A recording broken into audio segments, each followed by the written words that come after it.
जे जे काही लागेल ते लोकांना तुम्ही हे करून घ्या. त्या प्रशासनाची मदत पूर्णपणे तुम्हाला काय लागेल ते सांगा. ओके, बोटी बिटी आहे तुमच्याकडे सगळं.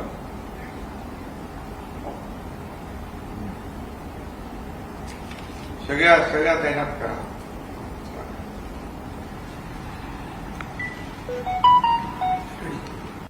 मी आता मेजर जनरल अनुराग वीज यांच्याशी पण बोललो आणि कर्नल संदीप त्यांच्याशी बोललो, तर त्यांना सांगितलं तुमची सर्व टीम अलर्ट करा एकदम.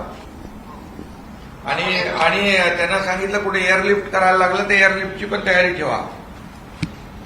आले तिकडे ना?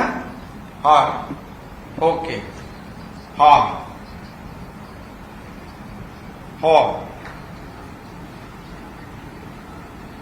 आणि काही लोक आहे ना सोसायटीमध्ये घरामध्ये थांबलेत, ते बाहेर येत नाहीत, त्यांना आवाहन करा. काही सोसायट्यांमध्ये म्हणजे पाणी जिथे वाढतंय तिथे कुणालाही आपण रिस्क घेऊया नको. आणि सगळ्यांना सेफ्टी जागेवर हे करा. फूड पॅकेट वगैरे सगळं पाणी बिनी व्यवस्था करायला लावा सगळ्यांना.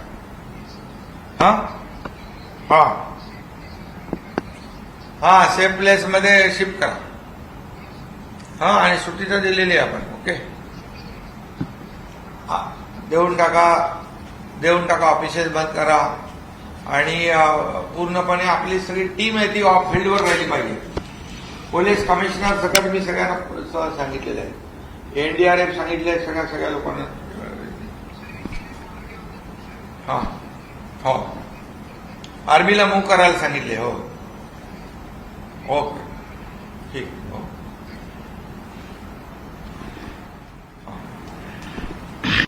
आज मुख्यमंत्र्यांनी या सूचना दिलेल्या आहेत. मुख्यमंत्री प्रतिक्रिया देत आहेत. खूप प्रबंध करावे लागते. तुम्ही स्वतः कलेक्टरशी बोलले आहात, काय परिस्थिती आहे सध्या? मुंबई, पुणे आणि रायगड यामध्ये जास्तीचा पाऊस पडतो. उर्वरित महाराष्ट्रात देखील काही ठिकाणी पाऊस ज्यादा आहे. परंतु एकंदरीत सर्वच प्रशासनाला मी सकाळपासून सूचना करतोय, त्यांना अलर्ट केलेला आहे. अलर्ट मोडमध्ये, ॲक्शन मोडमध्ये राहण्याच्या सूचना दिल्या आहेत. फील्डवर उतरून लोकांची मदत करण्याच्या मी सूचना दिलेल्या आहेत. पुण्यामध्ये खडकवासल्यामध्ये डॅममध्ये पण भरपूर पाऊस पडला आणि कॅचमेंट एरियात पण खूप पाऊस पडला. मावळमध्ये जवळपास 255 mm पाऊस पडला. मुळशीमध्ये 170 mm पाऊस पडला. त्यामुळे धरणामध्ये देखील पाऊस जादा आहे आणि कॅचमेंट एरियात पण त्याचा एकदम दुहेरी फटका बसलेला आहे. आणि म्हणून पुण्यामध्ये जास्त पाणी सर्व परिसरामध्ये वाहून गेलेलं आहे आणि पाणी साचलेलं आहे. त्यामुळे तिथं सर्वात आधी मी collector, Pune municipal commissioner, Pimpri municipal commissioner, police commissioner, त्याचबरोबर SDRF, NDRF यांना सूचना दिल्या. तात्काळ आपण आणि लोकल ज्या आपल्या लोकल बॉडीज आहेत त्यांची जी यंत्रणा आहे, फायर ब्रिगेड आहे, या सर्व यंत्रणा काम करतायत. मी आर्मीला देखील अलर्ट राहण्याच्या सूचना केलेल्या आहेत. मेजर जनरल अनुराग वीज म्हणून आहेत, त्यांनाही मी फोन, आता ते स्पॉटला आहेत, अनुराग वीज मेजर जनरल पुण्याचे. मी कर्नल संदीप यांनाही फोन केला होता आणि त्यांनाही सांगितलं की आर्मीच्या ज्या रेस्क्यू टीम आहे, नेव्हीच्या ज्या रेस्क्यू टीम आहे, एअरफोर्सच्या, त्याही तैनात ठेवा. आवश्यकता भासल्यास त्यांनाही मूव्ह करा. आता आर्मी देखील मूव्ह करते आहे.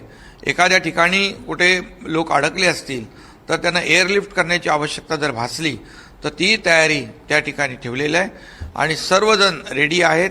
आणि सगळ्यांनाच प्रशासनाला सांगितलंय, सर्व आरोग्य यंत्रणा असतील, पोलीस यंत्रणा असतील, आपली रेस्क्यू टीम आहे, या सर्वांनी मिळून एक ॲज अ टीमवर्क करा आणि या सर्व पुणेकरांना मोठ्या प्रमाणामध्ये मदत करा. आणि जे अगदी जिथे पूर परिस्थिती आहे तिथल्या लोकांना सुरक्षित स्थळी हलवण्याच्याही सूचना दिलेल्या आहेत. त्यांचं पाणी, फूड पॅकेट, तेही व्यवस्था, राहण्याची व्यवस्था देखील करण्याच्या सूचना दिल्या आहेत. शाळांना सुट्या आणि कार्यालयांना देखील मी सुट्या देण्याच्या सूचना केलेल्या आहेत. एकंदरीत सर्व परिस्थितीवर मी लक्ष ठेवून आहे. सगळ्यांशी सातत्याने संपर्क साधतोय. अधिकारी माझ्याबरोबर संपर्कामध्ये आहेत. इथे मुंबईमध्ये देखील कंट्रोल रूममध्ये अजितदादा आहेत, त्यांच्याशी संपर्क सुरू आहे, तेही माहिती घेत आहेत. आणि एकंदर मुंबईमध्ये देखील आता आम्ही मुंबई महापालिकेच्या आयुक्तांशी बोललो तर जवळपास 222 पंप सुरू आहेत. आणि आता एक अंधेरीचा सबवे तो पाण्यामुळे बंद आहे. बाकी कुर्ला आणि घाटकोपरजवळ पाणी साचलं, ते पाणी काढण्याचं काम सुरू आहे. रेल्वे सुरू आहे, बाकी वाहतूक सुरळीत सुरू आहे आणि सर्व प्रशासन अगदी आयुक्तांसकट वरिष्ठ अधिकारी फील्डवर काम करत आहेत. आणि नक्कीच आता मुंबईमध्ये देखील बहुतेक ऑरेंज अलर्ट आहे आणि त्यामुळे पुढचे 3-4 तास आणखी सावधगिरी बाळगण्याची आवश्यकता आहे, काळजी घेण्याची आवश्यकता आहे. नागरिकांनी देखील अत्यावश्यक काम असेल तरच घराबाहेर पडावं अथवा सुरक्षित स्थळी राहावं, अशा प्रकारचं देखील आव्हान आणि त्यांनी प्रशासनाला सहकार्य करावं अशी देखील विनंती मी नागरिकांना करतो. शेवटी नागरिकांचा जीव आम्हाला महत्त्वाचा आहे आणि त्या दृष्टीने जे काही करता येईल हे सर्व यंत्रणा कामाला लागलेली आहेत. रायगडमध्ये देखील जे काही कुंडलिका नदी आहे, सावित्री नदी आहे, आंबा नदी आहे, याचा देखील पूर जो काय जी फ्लड लेवल आहे त्याच्यावर लक्ष ठेवून आहेत आपले तिथले जिल्हाधिकारी. त्यांनाही सांगितलं जिथं लँडस्लाईड होते त्या भागातल्या लोकांना देखील शिफ्ट करण्याच्या सूचना दिलेल्या आहेत. एकंदरीत प्रशासन म्हणून सर्व अलर्ट मोडमध्ये आहे. कुठेही काही अनुचित प्रकार घडू नये आणि याची सर्व काळजी घेत आहेत आणि जिथं जिथं नागरिकांना आवश्यक आहे त्या बाबींची मदत करण्याच्या सूचना या ठिकाणी मी दिलेल्या आहेत.